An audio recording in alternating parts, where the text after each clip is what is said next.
Demain, c'est le lendemain de la présidentielle, certes, mais c'est aussi le 8 mai, le jour de la fête de la victoire de 1945.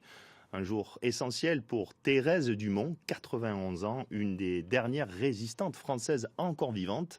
Cette manosquine d'adoption perpétue inlassablement le devoir de mémoire. Elle est consciente que la tragédie de la Seconde Guerre mondiale semble bien loin pour les plus jeunes. Véronique Bouvier et Léo Santofanti ont recueilli le témoignage de Thérèse. Bon, je vais ouvrir ça, vous verrez que je suis moderne, là. Tout le monde vous êtes sur Internet. Bah oui, bien quand même. À 91 ans, Thérèse Dumont a toute sa tête et une énergie incroyable. En ce moment, elle travaille sur un mémorial écrit de toutes les personnes déportées pendant la guerre, alors qu'elle se trouvait dans les Alpes de Haute-Provence. Malgré les années, impossible d'oublier l'époque de ses 14 ans, lorsqu'elle est entrée en résistance. Les risques qu'on prenait, moi j'étais trop jeune, je ne me rendais pas compte. Ma mère disait toujours, sois prudente, soyez prudente.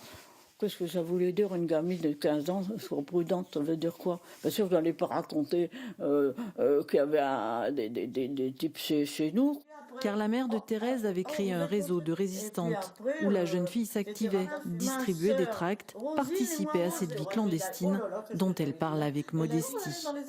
Je n'ai pas fait sauter de train, donc je ne vais pas m'en vanter, je ne vais pas vous raconter.